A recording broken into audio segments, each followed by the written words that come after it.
Very warm good morning to all of you guys. Today's topic of discussion is about Indian agriculture.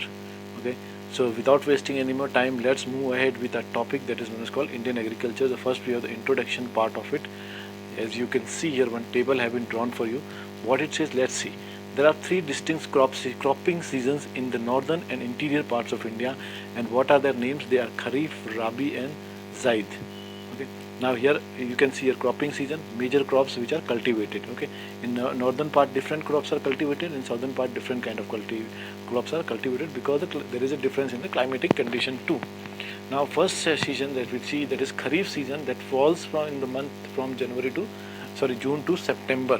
Okay, and the major crops during this time are rice, cotton, bajra, maize, jawar and tur. This is in the northern states of India. In the southern state at the same time we have the rice, maize, ragi, jawar and groundnut. Okay, second season is Rabi.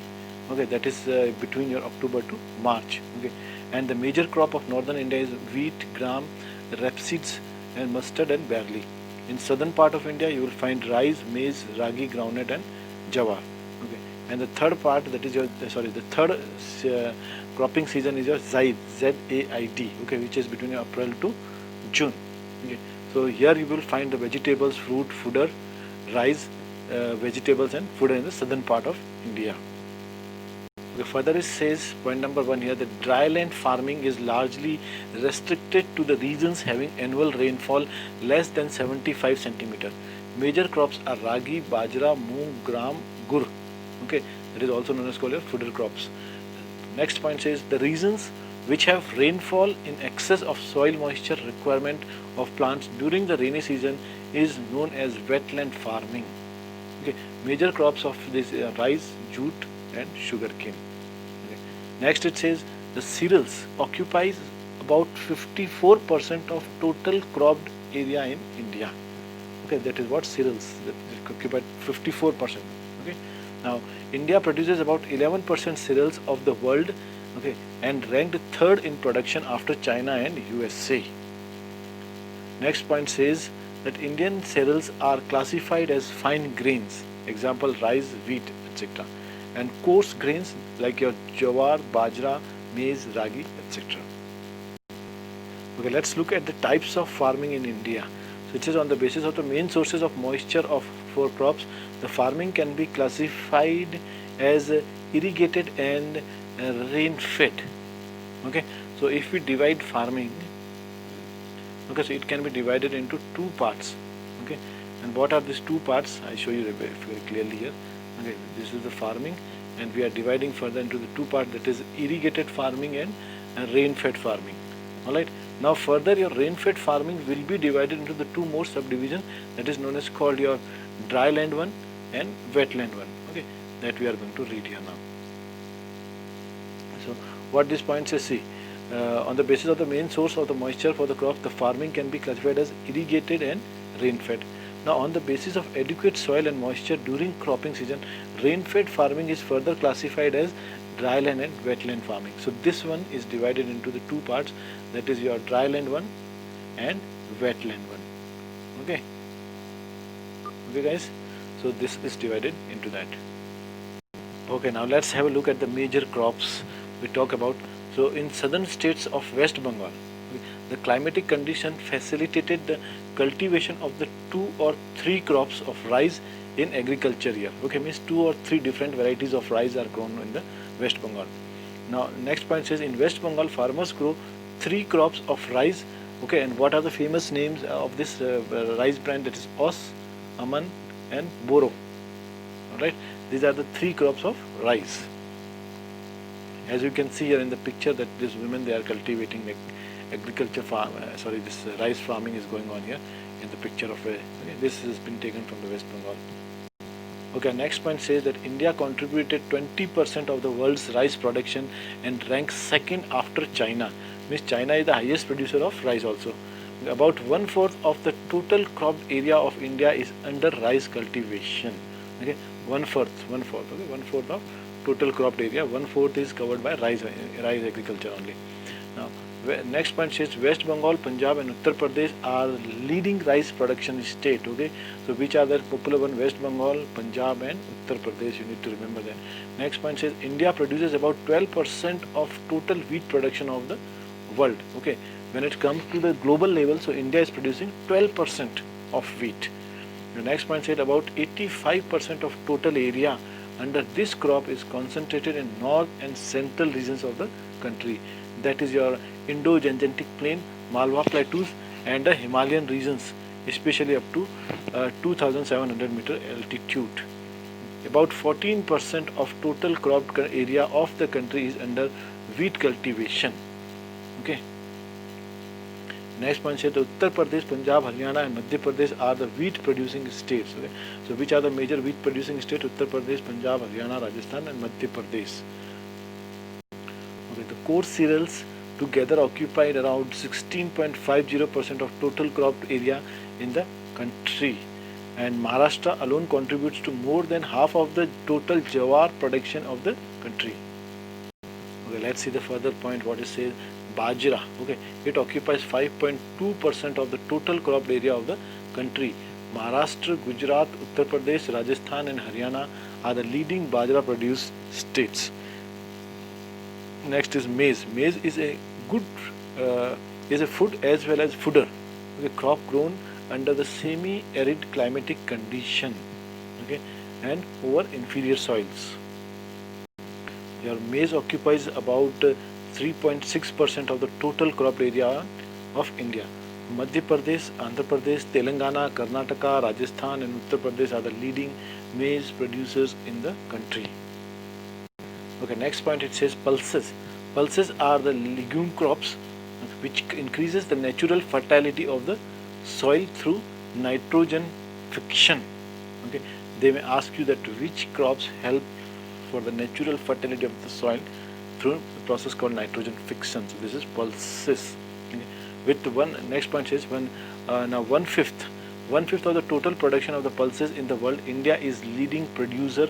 Okay, and pulses occupy about 11%. Okay, of the total cropped area of India.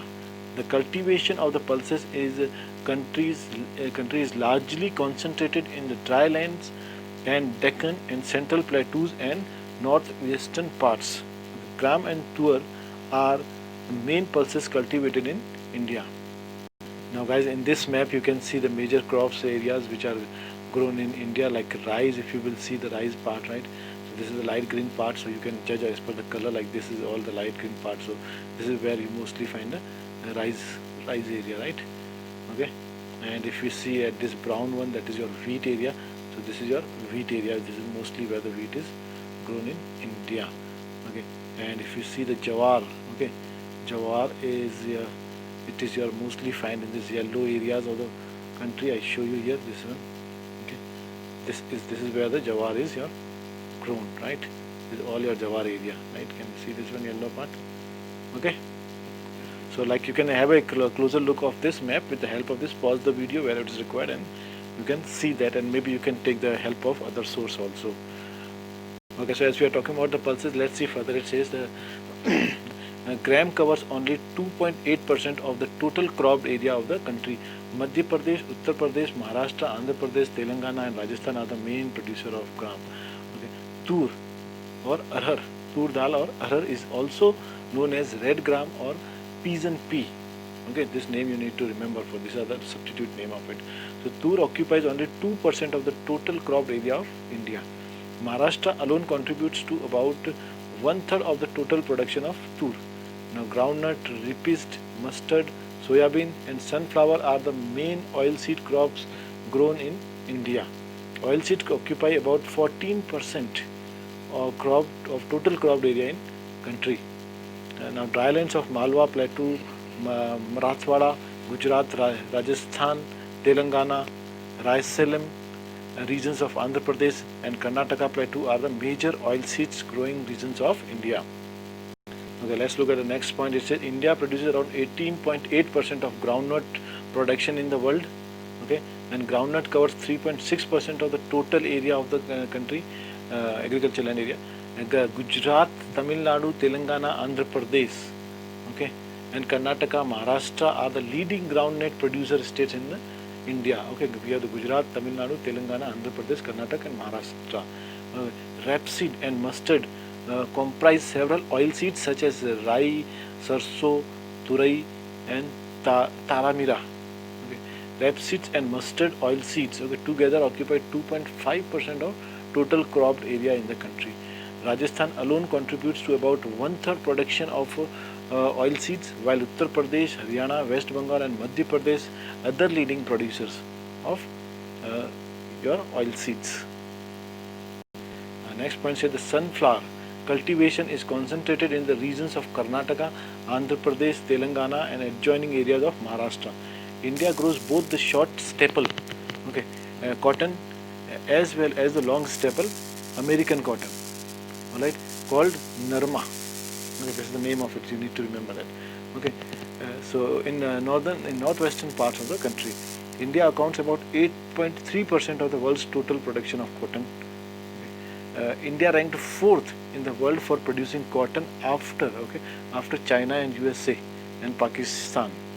Right now, cotton occupies about 4.7% of total cropped area in the country.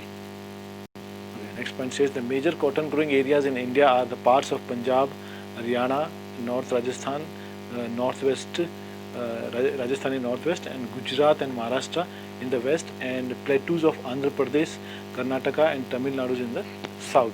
Okay. Next point says the Maharashtra, Gujarat, Andhra Pradesh, Punjab, and Haryana are the leading cotton producing states. India produces about 3/5 okay, of the total jute production in the world. West Bengal contributes about 3/4 of the total production of jute in the country. India is the second largest producer of sugarcane after Brazil. Okay, so Brazil is at the number 1 in sugarcane and India is at the number 2. Further, it says that sugarcane occupies 2.4% of the total cropped area in the country and contributes about 23% of the world's production of sugarcane. Further, it says that Uttar Pradesh produces about 2/5 of the sugarcane of the country. Other leading producers are the Maharashtra, Karnataka, Tamil Nadu, Telangana, and Andhra Pradesh. Next point says the tea is a plantation crop and used as a major beverage in India. Okay, beverage means drink here. Okay, black tea leaves are fermented, whereas green tea leaves are not fermented. The tea leaves have rich content of caffeine and tannin. Tea is grown over the undulating topography of hilly areas and well-drained soils in humid and subhumid tropics and subtropics. In India, tea plantation started in 1840s in Brahmaputra Valley of Assam, which still is a major tea growing areas in the country. Okay, so this is something you need to remember, guys. This is important point here that when this was started, India tea plantation was started in 1840s in Brahmaputra Valley, Assam. Okay, so now you can have a view of the Brahmaputra Valley in Assam. Okay, this is how the tea plantation. This is how tea plantation is going on, and this kind of site you can also get in the southern part of India in like Kerala, the place like Munnar, if you have heard about, right? So they are very, very green for this. Like this is the Munnar is the place where a Bollywood movie of Chennai Express was shooted, right? So they have shooted this kind of areas from there. So there are a lot of plantation of the tea there. Even a Tata Tea is having also its plant over there. So with 28% of the world's total population, India is the leading producer of tea. Okay, and this is the reason that in India, chai has become a very common culture, right? Because India produces the highest tea producing country in the world. Okay, and chai has become a very, very common culture. No matter where you go, people love to drink chai in India. Okay. And the next point, it says that India ranks third among the tea exporting countries in the world after Sri Lanka and China. Okay. Now Assam accounts for about 53.2% of the total cropped area and contributes more than half of the total production of tea in the country. West Bengal and Tamil Nadu are the other leading tea producers. Okay. There are three varieties of coffee. Okay, that is Arabica, Robusta, and Librica. Okay, so these are the three varieties of coffee which you need to remember that. Okay. India generally grows superior quality of coffee, that is Arabica, okay, which is in the great demand in the international market even. Okay. India produces only about 3.2% of coffee of the world total population and ranks 7th after Brazil, Vietnam, Colombia, Indonesia, Ethiopia, and Mexico, right? So Brazil is at the number one, and if you might have been to the Barista Cafe Day and all that, so Barista is what? This is the name of a coffee from Brazil, actually, right? But it says that the coffee in India is cultivated in the highlands of Western Ghats in the states of Karnataka, Kerala, and Tamil Nadu. Okay, there if you will go, a lot of mountains which are covered with this green tea leaves only. Okay, further it says the Karnataka alone contributes more than 2/3 of the total production of coffee in India. Okay, so means we can say that Karnataka is giving a big contribution, right?